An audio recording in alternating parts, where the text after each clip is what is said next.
Fala, gente! Beleza por aí? Canal Tricolaço no ar, mais uma vez, estamos aqui, voltamos do local do jogo, estamos aqui no canal Tricolaço de volta para falar das coisas do São Paulo Futebol Clube, depois de São Paulo 1, Botafogo 0, e eu lembro que na semana eu disse duas coisas a respeito desse jogo, que o São Paulo precisava muito ganhar e que meu palpite era 1-0. Até porque eu achava difícil, como foi. O São Paulo talvez ele tivesse desfalques, como teve, e o Botafogo vem de um momento um pouco bagunçado, porque foi desclassificado da Copa do Brasil. Então, logo que começou, logo que saiu a escalação, eu coloquei lá, né? Um time remendado para enfrentar um Botafogo chateado. Será que vai dar certo? Precisa dar, foi o que eu coloquei. Precisa dar, porque o São Paulo perdeu para o Cruzeiro semana retrasada. Claro, o jogo era fora e era perdível, mas até por causa da sequência de Libertadores e tudo, e pelo São Paulo não ter vencido, por exemplo, o Sport, era importante marcar um resultado, pelo menos de empate naquele dia, para que se ficasse um pouco mais tranquilo ali na tabela do Campeonato Brasileiro para poder trabalhar na Libertadores. O São Paulo acabou jogando muito bem, mas perdendo para o Cruzeiro. Então, hoje acabou virando meio que uma obrigação, porque depois o São Paulo tem a Libertadores, e no meio dos dois duelos da Libertadores, que são quartas de final, sendo um jogo na altitude, tem o clássico contra o Santos fora de casa. Santos com um técnico novo, um técnico que normalmente se dá bem contra o São Paulo. Então, para não menosprezar, e até para admitir que mesmo com o Santos em uma fase e tal, você possa, entre aspas, perder, não acho que vai acontecer, mas estou só dando aqui uma possibilidade. Você tem que ir para esse jogo com uma vitória antes. E hoje era importante. Nem que fosse só de 1-0 com uma bola vadia. E foi exatamente o que aconteceu. Não foi um grande jogo de futebol, mas foi um jogo onde o São Paulo jogou bem e jogou o suficiente para vencer. E anulou as principais possibilidades do Botafogo, especialmente no primeiro tempo. O primeiro tempo do São Paulo foi muito bom se a gente considerar o time. Então, assim, foi um jogo tecnicamente fraco, com um time muito mexido. Então, se você considerar que nem São Paulo nem Botafogo tecnicamente jogaram bem, né, deram espetáculo, é isso que eu quero dizer, mas você tem uma condição especial no São Paulo, no Botafogo também tinha jogador que não estava e tal, mas assim, o São Paulo sofre mais, porque o São Paulo tem menos grana e, portanto, menos jogadores de qualidade. Mas nessas condições mais atípicas, o São Paulo estava jogando bem demais. Até porque se esperava. Porque era um time praticamente sem ataque, era um time acéfalo. Porque o Juan Inácio de Nene e o Tapia, meu Deus do céu, cara. Futebol de rua, né? Futebol de rua, você pega os caras que sabem chutar no gol, você fala para eles ficarem, fica lá na frente, não volta. Porque aí você mete bola lá, e aí se bater nos caras, entra no gol, é gol, acabou. Agora, no futebol profissional não dá para fazer assim, mas é o que tinha que fazer, porque, cara, para ajudar a construir, para ajudar a marcar, para roubar a bola, meu Deus, que tristeza que são esses dois, cara. Tem uma pequena vantagem para o Tapia, porque o Tapia é fortão, e ele briga, ele tromba, ele se mata, mas é fraco tecnicamente. Teve uns lances ali, especialmente no segundo tempo, da participação dele no ataque, que foi um negócio assustador. E o Dineno aconteceu exatamente o futebol de rua, né? Numa belíssima construção do São Paulo, o gol foi aos 6 minutos do primeiro tempo, todo mundo tocando na bola, a bola passeando pelo gramado desde a saída do Rafael, até chegar na bola cruzada do Enzo Dias para dentro da área, com o Dineno corretamente acompanhando, ele só teve o trabalho de arrematar para o gol, fez o gol de São Paulo ali. Se isso se repetisse mais vezes na partida com a mesma perfeição, com a mesma eficiência, o São Paulo teria feito 3-0 no primeiro tempo. Tinha condição para isso. Tinha futebol para isso. E aí vai um elogio especial para o Crespo. O time do São Paulo do Crespo é um time que não muda o padrão no sentido positivo do termo. mesmo jogando tão remendado. Isso significa que a ideia de jogo foi assimilada, que ele consegue passar para os jogadores o que ele quer e que eles executam. É uma ideia de jogo clara, que qualquer pessoa que observa de fora consegue entender. O São Paulo é um time que se forma atrás com 3 zagueiros para dar segurança, mas ao mesmo tempo ajudar na construção com esse jogador da sobra, ou utilizando a complementação do lado direito, ajudando o Cedric Soares, o que permite que você tenha 2 laterais que trabalham à frente, estão desafogados e liberados para atacarem, com a construção de um bom passador no meio de campo, ou de bons passadores ali no meio de campo, além de um jogador de meia criativo que sabe distribuir bola, que tem drible, que sabe chutar. E aí você tem 2 atacantes agudos que vêm das pontas para o meio. Isso quando está todo mundo, você teria aí Oscar ali no meio e o Luciano, provavelmente o Caleri, mas talvez Lucas ocupando uma das funções. Aí, quando todo mundo estiver junto, acho que o Crespo vai criar um 3-4-3, alguma coisa assim, é o que eu imagino que venha. Esses caras, do jeito que estão, eles entendem que a proposta é essa e conseguem executar. Porque quando você tem... O jogo de futebol para quem renega a importância da tática de jogo, quando você tem modelo de jogo. O modelo é algo que você desenha ali, né, cria, para que o time siga aquela ideia original. O Zubir Dias chamava de ideia madre, a ideia original. Se todo mundo sabe qual é a ideia original, todo mundo sabe por onde anda no campo, por onde se movimenta no campo.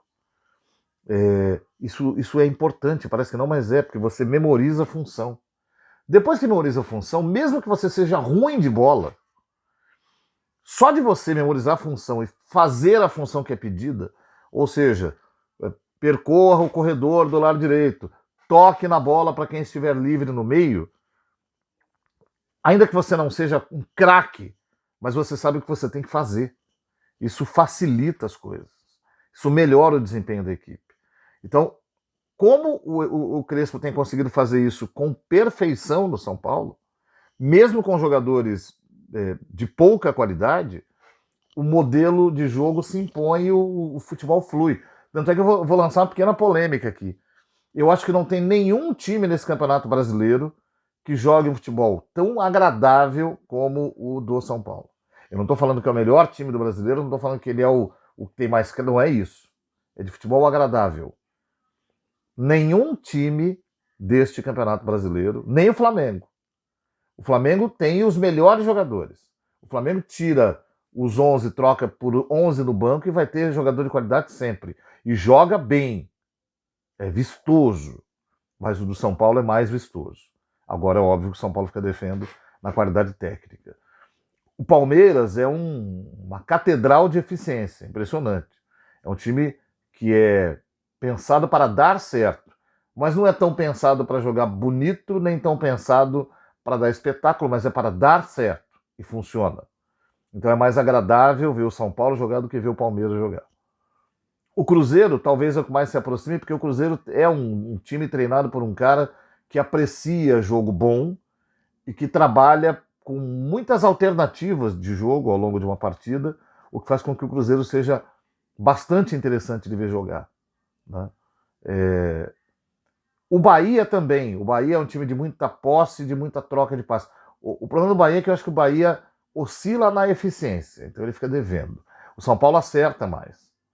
O São Paulo do Crespo acerta mais o gol. O São Paulo do Crespo ganha jogos em frequência mais vezes. Teve um período mais chato aí recentemente, mas na média é isso que acontece.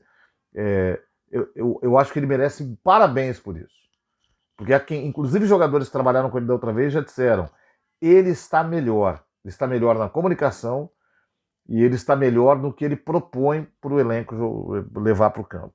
Então o São Paulo joga um futebol agradável. Claro, o São Paulo fica devendo na qualidade técnica, no fôlego, porque seus jogadores não são jovens, e até na definição, porque como falta qualidade técnica, falta eficiência. Mas é o time mais legal. Você vai ver jogo do São Paulo, você não acha ruim, você não acha chato, você não acha cansativo. Nesse ponto, é bem bacana mesmo. Bom, para a semana, Libertadores da América, LDU na altitude de Quito. Muito complicado, porque o São Paulo ainda não tem Lucas, não terá Oscar, esquece André Silva, Caleri muito mais para frente, não contratou um centroavante, temos os monstros sagrados aí, Tapia e Dineno. O Luciano volta da suspensão de hoje, e o Ferreira, que sentiu para não jogar hoje, talvez tenha condição de jogar quinta. Então talvez o São Paulo tenha um ataque com Luciano e Ferreira. Melhora em relação a Tapia e Dineno. O problema é que o Ferreira precisa acertar. Né? Tem que fazer as escolhas certas. Na coletiva, o Crespo disse que o Enzo Dias vai jogar. Ele sentiu um incômodo hoje, uma dor, mas vai jogar e ele imagina o time com ele. E acho que nesse ponto ele está certo, porque o Wendel, que é um cara de corredor de velocidade, na altitude ele vai pifar com 30 minutos de jogo. Então tem que ser um cara que aposte mais na cadência. Né? E ali no meio ele vai ter o Rodriguinho, talvez volte o Marcos Antônio, eu acho que num jogo começo tem que voltar, essa dinâmica de jogo dele de entregar a bola, né? Entregar a bola em várias posições do campo é importante, num local onde você não pode sair louco correndo. E o Bobadilha que sentiu para hoje, precisa ver se vai ter condições para quinta, senão acredito que vai de Pablo Maia mesmo. Acho que essa é a escalação ideal. O Tolói estreou hoje e o Ferrarese ficou no banco. Quero crer que seja porque o Ferrarese estava na seleção venezuelana e aí volta cansado, porém, o Tolói é um zagueiro consagrado, um zagueiro bom, fez uma boa partida hoje, mas o Ferrarese tem jogado partidas muito boas, já está no time há mais tempo, está mais entrosado com os outros. Hoje, um dos meus 3 zagueiros é ele. O outro sempre é o Arboleda, e aí a gente tem uma questão. O Sabino tem jogado bem, jogou muito bem de novo. Entre Sabino e Alan Franco, hoje o Sabino jogou melhor que o Alan Franco de novo. Mas aí dá para você pensar em trocar. E o Tolói jogava muito para o lado direito, né, quando estava lá no Atalanta. Eu espero que o Crespo tenha conversado com ele sobre a possibilidade dele esperar, sabe? Porque ele é muito bom, ele já jogou no São Paulo, mas ele hoje jogou bem, mas o Ferrarese tem produzido mais. Não acho que isso seja definitivo para os resultados do São Paulo, mas eu gostaria de ver o Ferrarese jogando quinta-feira. Só uma opinião. Vamos lá? Nós tivemos um time com o Rafael que, olha, surpreendente. O Botafogo não chutou no gol, cara. Assim, aquele chute para assustar. Não teve isso. Teve um no segundo tempo do Danilo que não foi um chutaço, foi uma bola colocada. Rafael nota 6,5 porque trabalhou menos. Então não dá pra gente avaliar tanto, não vou pôr menos que isso, porque o cara entrou em campo e trabalhou positivamente pro seu time. Rafael Tolói, achei que jogou bem, fez pelo menos 3 desarmes importantes, não tem medo de pegar por baixo, de disputar de cabeça, ele é grande, é forte, então ele usa o corpo como arma também. Uma nota 7,5 para ele. O Alan Franco eu achei que de vez em quando deu uma titubeada, mas bem pequenininha. A zaga do São Paulo jogou muito bem.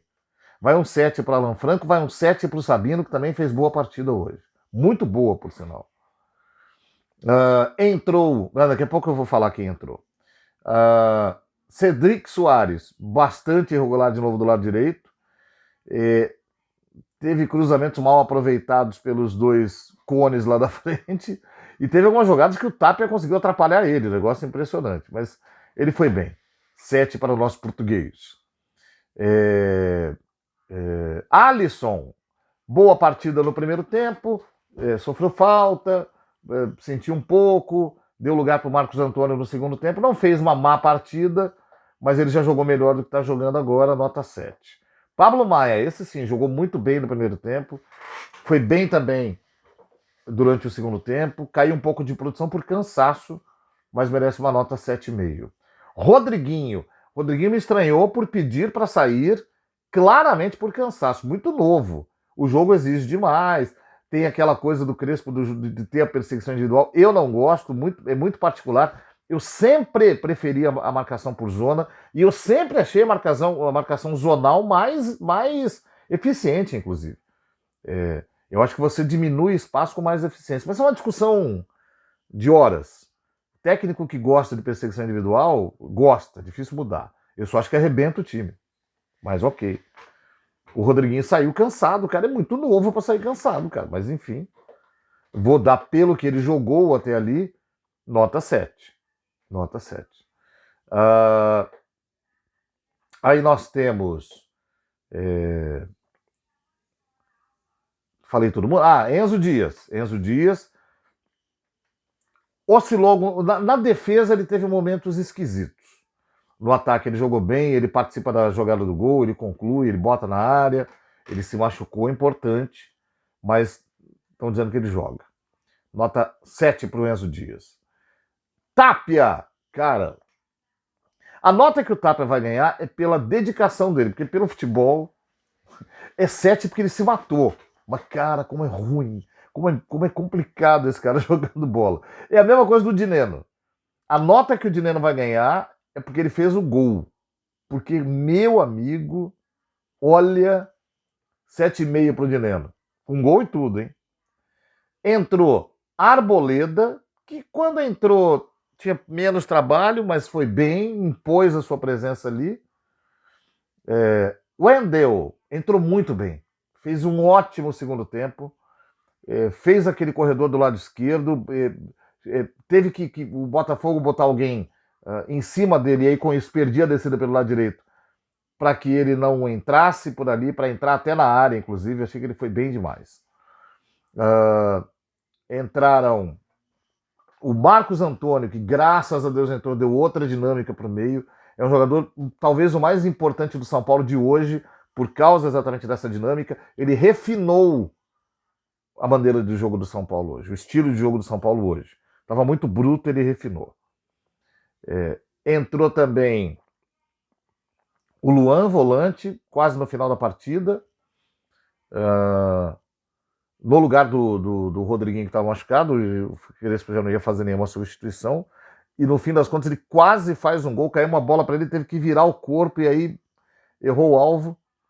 Achei que o Luan se matou pra caramba, leva uma nota 7 pela dedicação também. E tá melhorando. E ele sabe jogar bola, né? Isso a gente nunca negou. Então falei do Luan, falei do Arboleda, falei do Marcos Antônio. Aí entrou o Rigoni. O Rigoni é um caso interessante. O Rigoni é bom tecnicamente, é um jogador rápido. Mas ele entrou perdidinho, sem saber onde devia ficar. Aí quando lembrava que podia ficar em algum lugar, aí acertava algumas jogadas. Teve chance de gol, mas não conseguiu chegar a tempo de concluir na bola. Teve um chute no final do jogo na trave, coisa linda. Armou para chutar e deu uma colocada, a bola bateu na trave. Vou dar uma nota para compensar esse momento perdido com o momento em que teve acerto. Vou dar uma nota 6,5, mas eu acho que ele pode crescer. Só que é um jogador que não estava em boa fase. Isso é um fato, isso a gente sabe. Não estava em boa fase. Então, vamos ter que aguardar um pouquinho para ver se ele vai melhorar mesmo ou se o Crespo vai se convencer de que ele só pode jogar muito de vez em quando. Esqueci de alguém? Falei do Luan, falei do Marcos Antônio, falei do Wendel, falei do... Oh, caramba, o rapaz que falei agora aqui, o Rigoni. Quem mais, gente? São Paulo não fez 5 substituições? Não.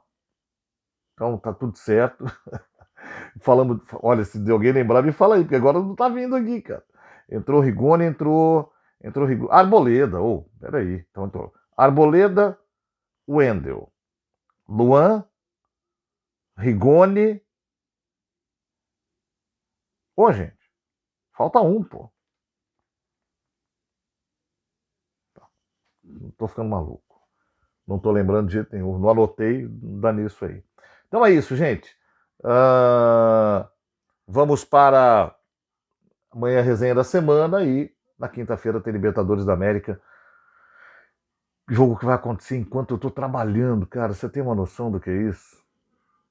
Que coisa pavorosa, que medo. Valeu, gente, até mais. Aquele abraço.